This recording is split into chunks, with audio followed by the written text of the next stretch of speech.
السلام علیکم. آج ہم پبلک ریلیشنز اور اس کی آڈینس کے اوپر بات کریں گے. سم ٹائمز ایسا ہوتا ہے کوئی بھی برانڈ ہے, کوئی آرگنائزیشن ہے, اس کے تعلقات صرف کسٹمر کے ساتھ تو بڑے اچھے ہوتے ہیں, لیکن ایٹ دا سیم ٹائم جو تعلقات امپلائیز کے ساتھ ہوتے ہیں وہ کوئی بہت اچھے نہیں ہوتے. یا امپلائیز کے ساتھ کون کون سی پبلکس شامل ہیں جن کے ساتھ اچھی پی آر ہونی چاہیے, اچھی پبلک ریلیشنز ہونی چاہیے, یعنی کہ ان کے ساتھ تعلقات اچھے ہونے چاہیے. امپلائیز کے ساتھ جب تعلقات اچھے نہیں ہوتے تو امپلائیز اگر میسیجز کے رپلائی کر رہے ہیں آپ کے, تو وہ کیا کریں گے, وہ اپنا بلڈ نہیں دیں گے کمپنی کو, وہ دل سے رپلائی نہیں کر رہے ہوں گے, وہ ایک فارمیلٹی پوری کریں گے. کوئی کوئک رپلائیز ہیں وہ فوراً اس کو بھیجیں گے, اور اگر کوئی رپلائی آ رہا ہے تو اسے اوائڈ کریں گے.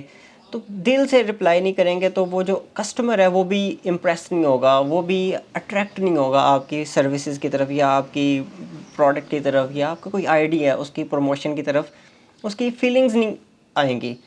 تو امپلائیز کے ساتھ اچھے تعلقات نہیں ہوتے. اور اسی طرح یہ ساری ایک پوری لسٹ ہے جن کے ساتھ تعلقات اچھے ہوں گے تو بزنس بڑا زبردست طریقے سے چلے گا. پبلک ریلیشنز کو میں ایکسپلین کر چکا تھا. Public relations is all about your tactics, وہ والی ٹیکٹکس جو آپ یوز کرتے ہیں اپنے برانڈ کے امیج کو اوپر لانے کے لیے. اور پبلک ریلیشنز میں کوئی خاص آڈینس ہوتی ہے جن کے ساتھ تعلق اچھے ہوں گے تو برانڈ آٹومیٹیکلی اوپر آنا شروع ہو جاتی ہے. اس میں سب سے پہلے امپلائیز ہیں. اس کے بارے میں یہ اسٹینلے جے بیرن کی کتاب ہے, اس نے لکھا ہوا ہے کہ امپلائیز کسی بھی آرگنائزیشن کے وہ بلڈ لائف کی طرح ہوتے ہیں. بالکل جیسے زندگی کے لیے خون ضروری ہے, اسی طرح امپلائیز کسی بھی آرگنائزیشن کے لیے اتنے ضروری ہوتے ہیں. اب کہتے ہیں کہ ان کے ساتھ تعلقات کیسے اچھے ہوتے ہیں. آپ کوئی بونسز دیتے ہیں ان کو, آپ کو ان کے ساتھ ٹور رکھ لیتے ہیں, اینول ٹور, تو امپلائیز کیا ہوں گے, لوئل ہوتے جائیں گے. اگر کوئی مسٹیک ہو گیا تو آپ بجائے بہت زیادہ ان کی جو سیلف رسپیکٹ ہے اس کو ڈسٹرب کرنے کے بجائے آپ ریزنیبل وے میں انہیں ان کی غلطیوں کو درست کریں. ٹریننگ پروگرامز ان کے لیے ارینج کریں تاکہ جتنی اچھی ٹریننگ ان کی ہوگی اتنا افیکٹو رزلٹ دیں گے. جیسے میرے پاس اگر کوئی آتا ہے, میں اگر انگلش پڑھاتا ہوں تو میں چاہتا ہوں کہ ایک بندہ میرے ساتھ اٹیچ ہو جو انگلش پڑھائے آگے لوگوں کو, وہ امپلائی ہو گیا.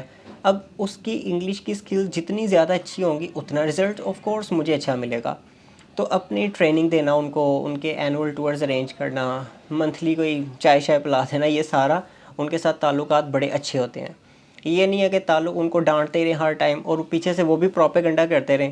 جو ٹائم انہوں نے آپ کی برانڈ کو دینا ہے, آپ کی پروڈکٹ کو دینا ہے, آپ کی جو سروسز ہیں ان کو انہوں نے جو ٹائم دینا ہے امپلائیز میں, وہ بجائے ان کو دینے کے وہ آپ کے خلاف پروپیگنڈا کرنے میں وہ سارا ٹائم ضائع کر دیتے ہیں. سیکنڈ ہے اسٹاک ہولڈرز. کہتے ہیں اسٹاک ہولڈرز اون دا آرگنائزیشن.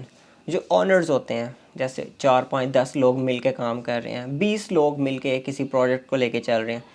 اب 20 لوگوں کا تعلق اگر آپس میں خراب ہو جاتا ہے تو سمجھیں کہ پوری کی پوری آرگنائزیشن تباہ ہو جائے گی. اکثر ایسا ہوتا ہے بزنسز جو زیادہ تر آسمان سے نیچے زمین پہ آ کے گرتے ہیں, اس کی بیسک وجہ یہی ہوتی ہے کہ وہ پارٹنرشپ پہ چلتے ہیں, 4 5 دوست چلاتے ہیں انہیں مل کے. ہوتا کہ ان کے 4 5 دوستوں کے تعلقات آپس میں خراب ہوتے ہیں. ایک آدھا بڑا اچھا محنت کر رہا ہے, دوسرا ریسٹ کرتا جا رہا ہے. ایک آدھا انویسٹ زیادہ کر رہا ہے, دوسرا انویسٹ نہیں کر رہا, وہ بہانے کر رہا ہے. یا ایک کو چیزیں لینی پڑ رہی ہیں, قرضہ لے رہا ہے بار بار کمپنی سے ہی, ان کو کہہ رہا ہے میں ایکول پارٹنر ہوں تو مجھے لون دیں, آپ بار بار اسپینڈ کر رہا ہے, عیاشیاں کر رہا ہے. تو آپس کے تعلقات خراب ہونے کی کئی وجوہات ہو سکتی ہیں, لیکن تعلقات خراب ہوں گے تو بزنس آٹومیٹیکلی وہ ڈاؤن پہ آ جائے گا. پھر کمیونٹیز ہیں. کمیونٹیز کیا ہوتی ہے؟ An organisation has neighbours where it operates. courtesy as well as good business sense requires that an organization's neighbors must be treated with friendship and support. جو بھی آپ کی کمیونٹیز ہیں, اب اس کو ہم ایک اسکول کے پرسپیکٹو سے دیکھتے ہیں. ایک اسکول کا آنر ہے, اس کی کمیونٹیز کیا ہوں گی, اس کے ارد گرد کے جو محلے والے ہیں. مطلب ایک اسکول والا پبلک ریلیشنز ان کے ساتھ کیسے بہتر کرتا ہے, کسی پیرنٹس کو جا کے ملتا ہے, کہتا ہے کہ جی آپ کا بچہ یہ چائلڈ لیبر میں بزی ہے, کام کرتا ہے, صبح ہوٹل میں جاتا ہے, تو آپ اس کو لے کے آئیں میرے پاس, میں اسے خود پڑھاؤں گا. اگر آپ کے پاس ابھی پیسے نہیں ہیں تو کوئی بات نہیں, 3 4 5 6 8 مہینے فری پڑھے, چلیں 6 مہینے فری پڑے گا, اس کے بعد تو جو 5 6 سال اگلے پڑے گا وہ تو آپ کو وہ جنریٹ کر کے دے گا نا پیسہ, نہیں کہ آپ کو فی وغیرہ دے گا یا جو بھی آپ سے وہ چیزیں خریدتا ہے. اب یہ ہے کہ کمیونٹیز جو بھی آپ کے ارد گرد آ رہی ہیں, جو بھی آپ کے نیبرز آ رہے ہیں, وہ آل آپ کی پبلکس میں آئیں گے اور ان کے ساتھ تعلق بہتر رکھنا بہت ضروری ہے. بہتر ہوگا تو پروپیگنڈا بھی کم ہوگا, رسپیکٹ بھی زیادہ ہوگی اور جو پبلسٹی ہے وہ آٹومیٹیکلی ہوگی. جیسے آپ نے اکثر دیکھا ہوگا کہ اسکول میں ایڈورٹائزنگ اتنے ایڈمیشنز نہیں لاتی جتنے کہ رشتہ دار ایڈمیشنز لاتے ہیں. مطلب جی فلاں کا بچہ پڑھتا ہے تو وہ اپنے کسی کزن کو لے آیا, فلاں کا بچہ پڑھتا ہے وہ کسی اپنے نیفیو کو لے آئی, اپنے کسی بھتیجی بانجی کو لے آئی, یا کسی دوست کے بچے کو لے آئی. تو چلتا چلتا ایک چین بنتی جاتی ہے. اسی طرح ایڈمیشن زیادہ تر ریفرنس سے آتے ہیں. تو اپنے آپ نے کمیونٹیز کے ساتھ تعلق بڑا اچھا رکھنا ہوتا ہے, پھر برانڈ اوپر جاتا ہی جاتا ہے. پھر میڈیا کے ساتھ تعلق کیسے اچھا ہوتا ہے. مطلب اگر میں نے میس کمیونیکیشن پڑھا ہے اور میں نے ایک بزنس شروع کیا, تو میس کمیونیکیشن میں میرے جتنے کلاس میٹس تھے وہ کوئی اینکر بن گیا, کوئی رپورٹر بن گیا. تو میرا یہ ہے کہ ایک پرسنل ریلیشن میڈیا کے ساتھ پیدا ہو گیا. تو میں ان کو انڈائریکٹلی کہیں نہ کہیں بلا لیتا ہوں کہ جی آپ, میں ایونٹ ارینج کر رہا ہوں اپنے اسکول کا, تو آپ وہاں پہ آئیں, ذرا کور کر دیں, اس سے بڑی مہربانی ہوگی. چائے شائے پلا دی, کھانا شانا کھلا دیا رپورٹرز کو, کیمرہ مین کو. تو یہ پرسنل ریلیشنز پہ میڈیا زیادہ چل رہا ہے. دوسرا ایسا نہیں ہوتا کہ تو پیسے دے کے کروایا جائے, ایسا بھی پاسبل ہے. پیسے دے کے کیسے, آپ نے کسی رپورٹر کو 10,000 دیا, 15,000 دیا, آپ نے کہا ذرا یہ ایونٹ میرا آ کے کریٹ کر دیں. تو وہ کیا ہے, ریلیشن میڈیا کے ساتھ تعلق اچھا ہے تو میڈیا آپ کی پبلسٹی کرتا جائے گا. اب میڈیا کون ہے, اخبار ہے, سوشل میڈیا ہے, پرنٹ میڈیا ہے, سارا اس کے اندر سارے میڈیا کی شکلیں آ جائیں گی. پھر گورنمنٹ یا کوئی لا کے ادارے ہیں, ان کے ساتھ تعلق بڑا اچھا ہونا چاہیے. ان کا فائدہ کیا ہوتا ہے, کبھی بعض اوقات کوئی کیس چل پڑا ہے آپ کی خلاف, تو کیا ہوتا ہے اس کے لیے کچھ پولیٹیکل پاور چاہیے ہوتی ہے, تو وہ آپ کو سپورٹ کرتی ہے کسی بھی طرح. کوئی اندر کھاتے کوئی ڈاکومنٹ سبمٹ کروانے ہیں, کوئی قانون پاس کرنا ہے, یا کوئی آپ نے ٹیکس کا مسئلہ ہے, یا جو بھی 150 چیزیں ہوتی ہیں جو گورنمنٹ یا قانون کے ساتھ جڑی ہوتی ہیں کسی بھی ادارے کی. ہم نے اکثر ایسا ہوتا ہے جو چھوٹے لیول کے بزنسز ہوتے ہیں, وہ گورنمنٹ کو تو انہوں نے بالکل ایک سائڈ پہ لگایا ہوتا ہے. ہوتا کیا ہے, آ جا کے کہیں زوال آ گیا بزنس پہ, کہیں بین کر دیا ہے, تو پتہ چلا کہ گورنمنٹ میں کوئی جاننے والا بندہ نہیں. پاکستان میں تو سارا کچھ اسی طرح چلتا ہے, کوئی جاننے والا گورنمنٹ میں ہے تو کام چلتا ہے. کوئی لیگل طریقے سے اس کی لیگل پروسیڈنگ کیا ہوتی ہے اس کا ہمیں اکثر نہیں پتہ ہوتا. تو جب بھی کوئی بزنس شروع کرنا ہے, اس کی لیگل پروسیڈنگ, اس کو رجسٹر کر کے گورنمنٹ کے کھاتے میں جمع کروا کے, ٹیکس اس کے دے کے, اور ایک قانونی بندہ اپنے ساتھ اٹیچ کر کے, یہ بڑے لیول پہ میں بات کر رہا ہوں.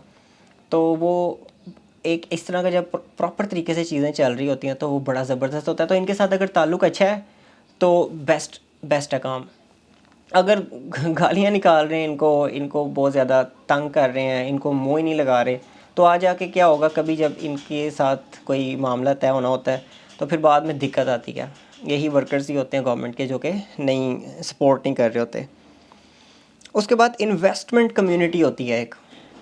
اب مثال کے طور پہ میں نے ایک اسکول ہی کھول لیا, اسکول کی ایگزامپل لے لیتے ہیں, بڑا ٹرینڈنگ بزنسز چل رہے ہیں. اب میرا ایک دوست ہے امریکہ میں, وہ مجھے آفر کرتا ہے کہ جی میں 10 لاکھ لگا دوں گا. ایک UK کے اندر ہے, وہ کہتا ہے میں 20 لاکھ لگا دوں گا. فلاں بندہ ہے, وہ کہتا ہے 30 لاکھ لگا دوں گا. وہ کیوں لگا دے گا, کیونکہ اس کو ٹرسٹ ہے میرے اوپر. تو جب ان انویسٹمنٹ کمیونٹیز کے ساتھ میرا تعلق اچھا ہوگا تو بڑا اچھا یہ چیزیں بہت اوپر جاتی ہیں. کاروبار کیونکہ انویسٹمنٹ کے بغیر تو چلتا نہیں ہے. ایک طریقہ یہ ہے کہ میں 15 سال 20 سال میں کما کے پھر انویسٹ کروں, تب کیا ہوگا کہ میں 60 سال کا ہو چکا ہوں گا, 50 سال کا ہو چکا ہوں گا, پھر آگے ترقی کرنے کا ٹائم تھوڑا سا بچے گا. دوسرا طریقہ یہ ہے کہ اس کو جلدی سے زیادہ انویسٹ کر کے اس کو بڑے لیول پہ 1 برانچ 2 برانچ 3 برانچ بڑے لیول پہ کرتے جائیں, اور انویسٹمنٹ لیتے جائیں, ان کی پرسنٹیج نکالتے جائیں, ان کو دیتے ہیں جو بھی ان کی ٹرمز اینڈ کنڈیشنز ہیں.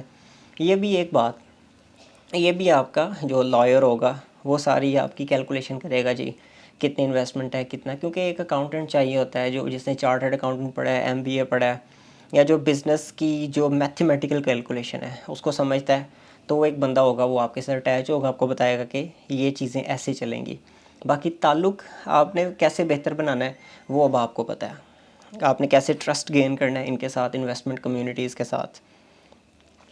اس کے بعد کسٹمرز, یہ اب دیکھیں کہ اسٹینلی جے بیرن بڑا زبردست رائٹر ہے, انٹروڈکشن ٹو میس کمیونیکیشن اس کی کتاب ہے, اس کے اندر پبلک ریلیشنز کا اس نے چیپٹر باندھا ہے, اور اس چیپٹر کے اندر اینڈ پہ لا رہا ہے کسٹمرز کو.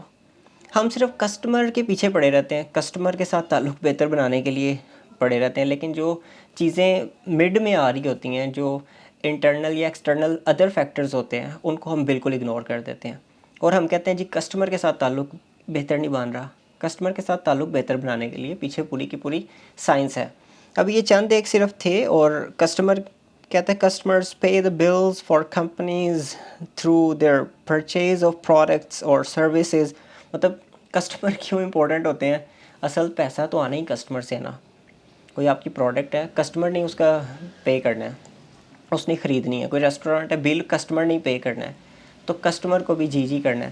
اب کسٹمر کو جی جی کون کرے گا؟ ویٹر کرے گا. ویٹر کب جی جی کرے گا؟ جب ویٹر خوش ہوگا آپ کے ساتھ, آپ کا ویٹر کے ساتھ تعلق بہتر ہوگا تو ویٹر کا تعلق آگے اس کے ساتھ بہتر ہوگا کسٹمر کے ساتھ. تو کسٹمر کا تعلق بہتر ہوگا آپ کے ریسٹورانٹ کے ساتھ, آپ کی پروڈکٹ کے ساتھ, تو ہی اور شی ول اٹریکٹ مور کسٹمرس. تو یہ پبلکس کے اوپر آج ہم نے بات کیا. Thank you very much for watching the video. If you like it, please share with your friends. Take care. Bye.